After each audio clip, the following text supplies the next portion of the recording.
Good morning, Kansas City, and America, and beyond. I know I'm no Buzz Lightyear. We're going to go over wire fraud and what I think they're pulling over there at, well, you know, with when they say I don't get nothing. That's part of fraud, in my opinion. 18 U.S. Code 1343, fraud by wire, radio, or television. Of course, Cornell Law School, where smart people go. I don't know about Theobald. Ooh, jab, jab.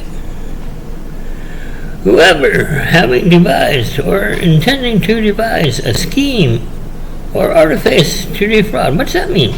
Scheme or artifice to defraud. Well, let's looky over here. Scheme or artifice to defraud. For the purpose of this chapter, the term scheme or artifice to defraud includes a scheme or artifice to deprive another of intangible right of honest services. See what Judge Blankenship did when he blocked my media. Deprived me the right of honest news reporting. Honest services is what I'm saying.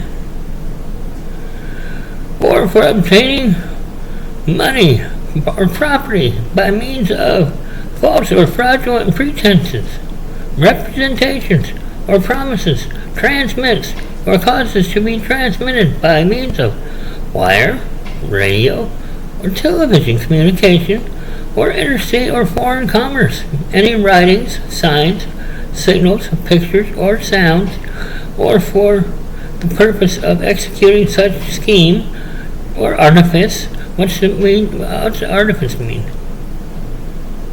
In legal context, this is Mr. Google, artifice refers to a clever trick or deception often employed to defraud, mislead. It implies a deliberate and skillful act, like the blocking of my media, of cunning designed to gain an unfair advantage or cause harm.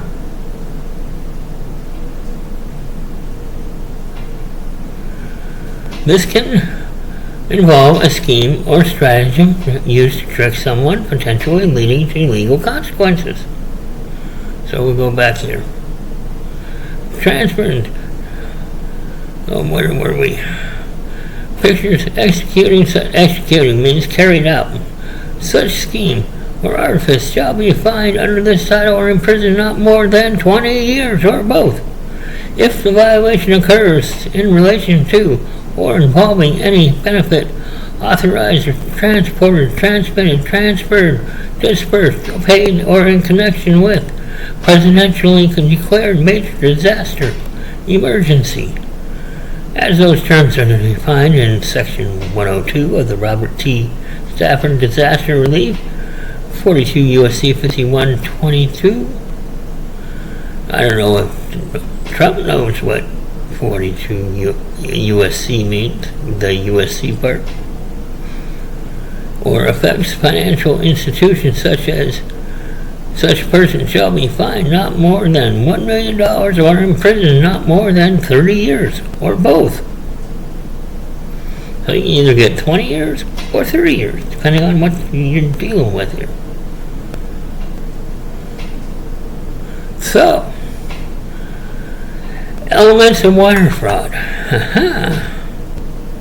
Well, this is from the Department of Justice. That's the federal government. I don't know if that's a reliable source. There's 4 elements to the wire fraud. See, in federal crimes, they have elements. And you have to meet those elements in order to prove your case and prosecute in federal court. Even in lawsuit, you have to meet these elements. Okay? So, the first being that the defendant voluntarily and intentionally devised or participated in a scheme to defraud another out of money. Money, honey. That the defendant did so with the intent to defraud. I've never been paid anything. I can say that on camera. I can make my bank records public if I need to. That it was reasonably foreseeable that interstate communications would be used. They have been used. Television. They blocked my media. What are they hiding from me?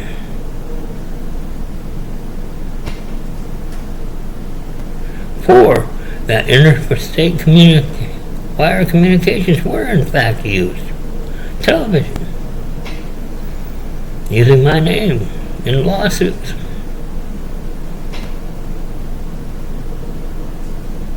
Saying they represent me when they do not. I represent myself.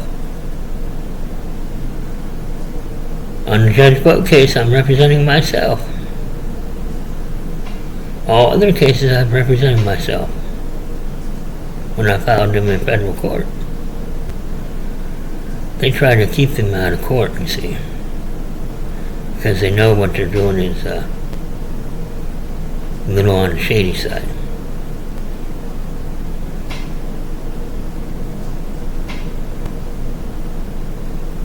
So, there's that.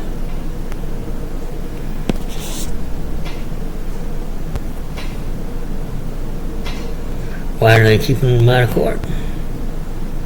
I know why. If it's Obama, he doesn't have a license to practice. He gave it up when he became president. I have proof. I can show it later.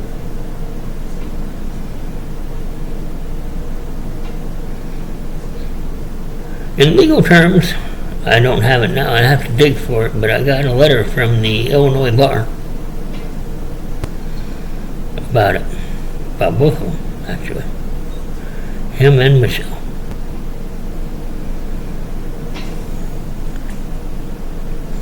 So, there's that.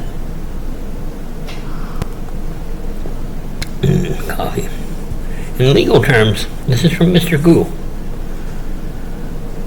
A criminal offense involving the use of electronic communication, such as telephone, internet, or other electronic systems to execute a scheme intended to defraud someone out of money, property, or honest services. It's a federal crime prosecuted under 18 U.S. Code 1343.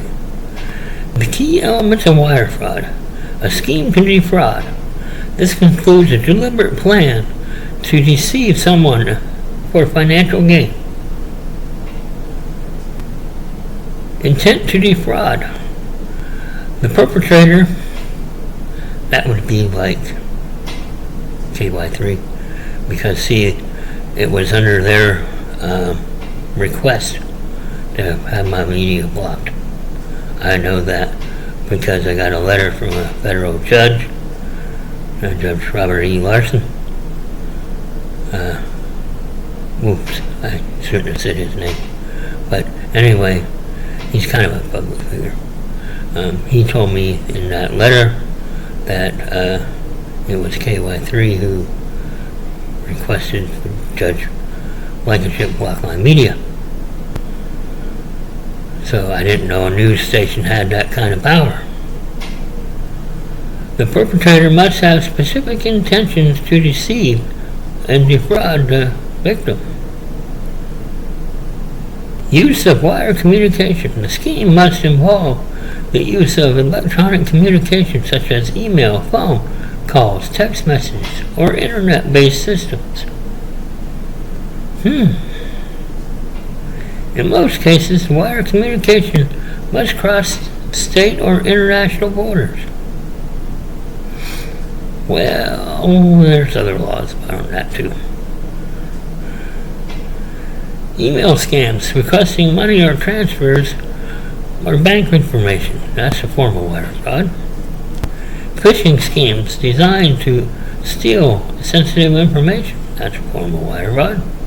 Fake online stores or investment opportunities. That's a form of wire fraud. Social media scams targeting individuals through fake profiles or offers. That's also a form of wire fraud. Wire fraud is closely related to mail fraud, but a key distinction is the means of, hang on, I lost my place, of communication used. Mail fraud involves the postal system, while wire fraud uses electronic communication. Both federal crimes and mail fraud, but mail fraud is regulated under the postal clause, and wire fraud under the Commerce Clause, requiring interstate or foreign communication prosecution.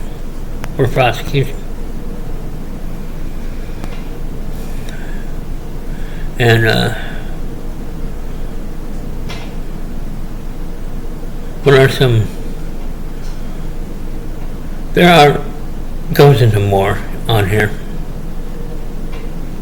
but that's the artifice. In the legal context, artifice generally refers to, I think we covered that before, but I'll go over it again, refers to a clever trick or deception, often employed to defraud or mislead. It implies a deliberate or skillful act of cunning designed to gain an unfair advantage or to cause harm. This can involve a scheme or stratagem used to trick someone, potentially leading legal consequences. Oh, I don't know how they're speaking to me. There could be a trick and scheme. Artifice involvement, an element of deceit where one party intentionally misleads another. Cleverness, skill. It's not just a lie. It implies a degree of cleverness, ingenuity in deception. Intent to defraud. Often artifice used with intent to defraud, meaning to cheat, to deprive someone of something they are entitled to.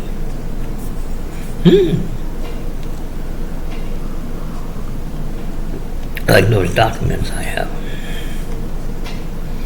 Examples of artifice in legal context. See, they've done a lot of stuff that I probably wouldn't have done.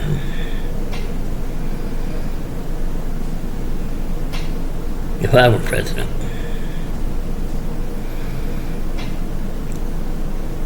Or whatever kind of king or whatever. I don't even know about any sort of king. So I don't know what they're talking about, this king stuff.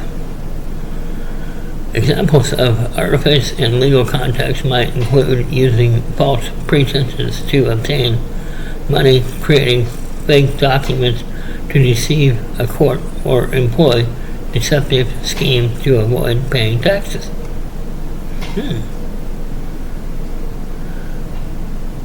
A statement, "he didn't get nothing," can demonstrate intent to defraud depending on the context surrounding the circumstances. Here's how. See, I asked Mr. Google, how would a statement like "he don't get nothing" show intent to defraud? Here's how a statement could be used as evidence of intent to defraud. Here's how such a statement could be used as evidence of intent to defraud, indicating a plan or scheme to deceive. If this statement is made as a part of a larger conversation or plan to deprive someone of something they are legally or contractually owed, it indicates deliberate intent or to deceive, demonstrating knowledge or falsity. The phrase "you don't get nothing" could imply that the speaker knows they are making a false representation or withholding something from someone who is entitled to it. Showcasing motive. A statement could reveal motive to deceive, such as obtaining an unauthorized benefit or avoiding an obligation with key elements of fraud. However, it is crucial to remember that intent to defraud is a complex legal concept and must be proven in court. A single statement like "you don't get nothing" is unlikely to be sufficient on its own to prove intent to defraud. Prosecutors or plaintiffs typically rely on various forms of evidence, including communications, financial records, and witness testimonies to build a case that establishes a defendant's intent. With that, have a good day.